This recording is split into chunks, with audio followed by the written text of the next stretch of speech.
Employment এক্সচেঞ্জৰ যিটো registration process হয় বৰ্তমান চৰকাৰে যিহেতু এইটো অনলাইন প্ৰচেছ ষ্টাৰ্ট কৰিছে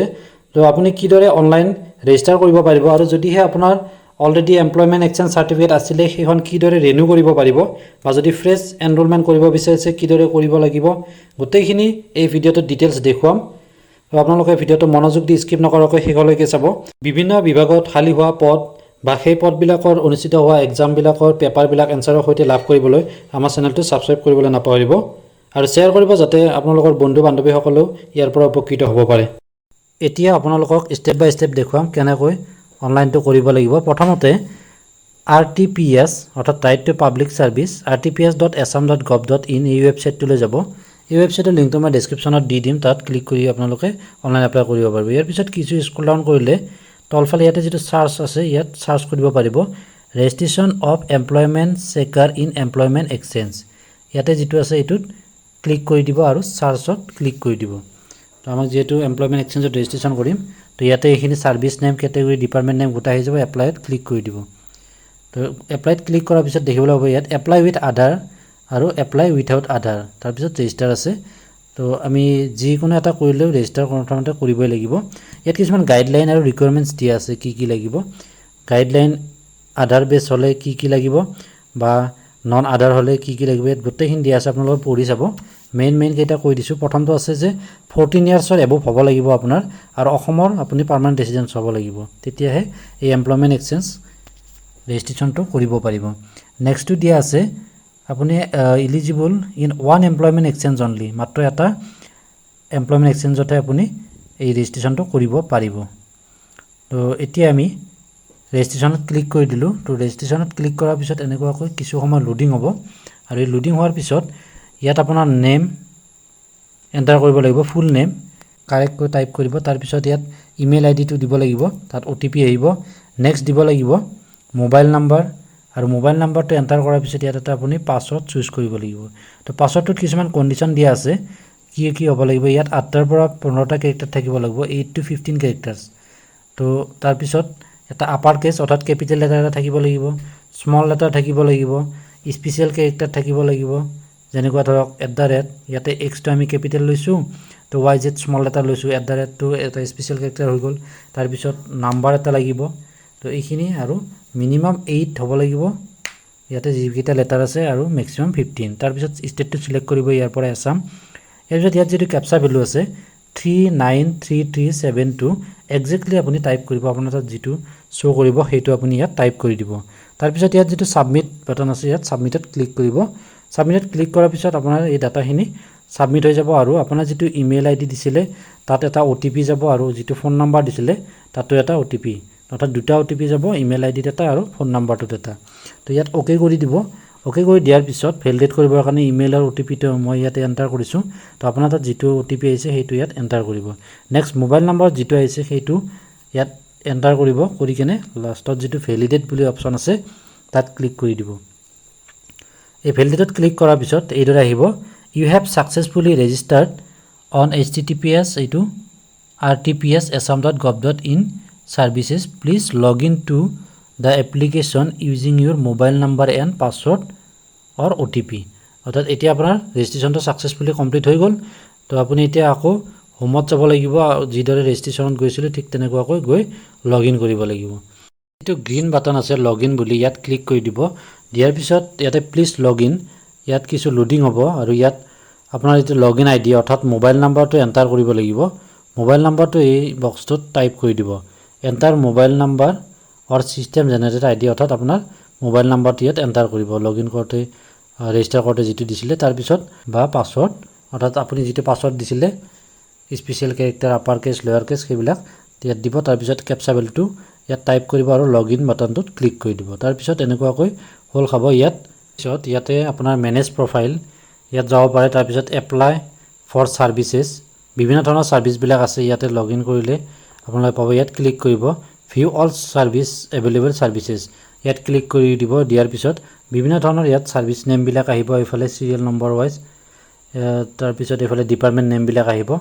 আমি ইয়াতে গোটেই লিষ্টখন চালে কিছু অসুবিধা হয় চ' ইয়াতে যিটো চাৰ্চ অপশ্যন আছে ইয়াত আমি যিটো এমপ্লয়মেণ্ট এক্সচেঞ্জৰ কাৰণে কৰিম চ' এমপ্লয়মেণ্ট ইয়াত দেখিবলৈ পাব registration of employment seeker in employment exchange, এইটো হৈছে নতুন ৰেজিষ্ট্ৰেশ্যনৰ কাৰণে এইটোত ক্লিক কৰিব লাগিব। নেক্সট দিয়া আছে renewal of registration card of employment seeker in employment exchange, এইটো ৰিনিউৱেলৰ কাৰণে যদি আপোনাৰ অলৰেডি ৰেজিষ্ট্ৰেশ্যন কাৰ্ড আছে কিন্তু ৰিনিউ কৰিব বিচাৰিছে তেতিয়া এইটোত ক্লিক কৰিব লাগিব। নেক্সট দিয়া আছে regeneration of employment seeker in employment exchange, অৰ্থাৎ এই যিটো ৰিনিউৱেল আছে ৰিনিউৱেল প্ৰচেছটোত গ'লে আপুনি এটা অসুবিধাৰ সন্মুখীন হ'ব। তাত দেখুৱাব যে আপোনাৰ যিটো ৰেজিষ্ট্ৰেশ্যন নাম্বাৰ আছিলে সেইটো ডিজিটাইজ কৰিব লাগিব 7 ডিজিটৰ, তো তেতিয়া আপুনি ৰিটাৰ্ণ আহি কেনে এইটোত কৰিব লাগিব। নেক্সট এইবিলাক দিয়া আছে। তো আমি প্ৰথমতে নিউ ৰেজিষ্ট্ৰেশ্যনটো কেনেকুৱাকৈ কৰে এইটো লিংকত ক্লিক কৰি আপোনালোকক দেখুৱাব লৈছোঁ কি কি ফিল আপ কৰিব লাগিব। তো ইয়াতে দেখিবলৈ পাইছে application for registration of employment seeker in employment exchange, ইয়াতে গাইডলাইনবিলাক দিয়া আছে যিকেইটা অলপ আগতে কৈছিলোঁ। তো প্ৰথমটো আছিলে ইয়াত 14 বছৰৰ হ'ব লাগিব। All citizen of India above the age of 14 years who are permanent resident of Assam, অসমৰ পাৰ্মানেণ্ট ৰেচিডেণ্ট হ'ব লাগিব প্লাছ 14 ইয়াৰ এজ হ'ব লাগিব। এই দুটা হৈছে ফাৰ্ষ্ট কণ্ডিশ্যন। নেক্সট কণ্ডিশ্যনটো দিয়া আছে candidates are eligible for registration in one employment exchange only in the state, অৰ্থাৎ এটাহে অসমৰ যিকোনো এটাহে এমপ্লয়মেণ্ট এক্সচেঞ্জত সেই ৰেজিষ্ট্ৰেশ্যনটো কৰিব পাৰিব। নেক্সট দিয়া আছে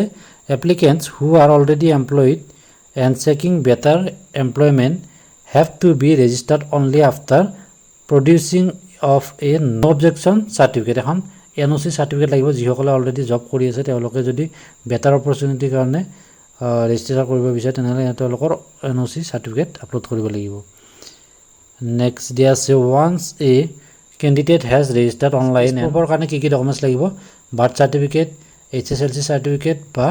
স্কুল চাৰ্টিফিকেট হ'লে হ'ব। ইয়াৰে যিকোনো এটা ডকুমেণ্টছেৰে আপোনাৰ বাৰ্থটো প্ৰুভ কৰিব পাৰিব। Next proof of residence, driving licence হ'ব পাৰে বা কপি অফ চিটা বা জমাবন্দী। নেক্সট দিয়া আছে copy of passport, certified copy of electoral roll বা ইপিক, ভোটাৰ কাৰ্ডটো হ'লে হ'ব। এইখিনি হৈছে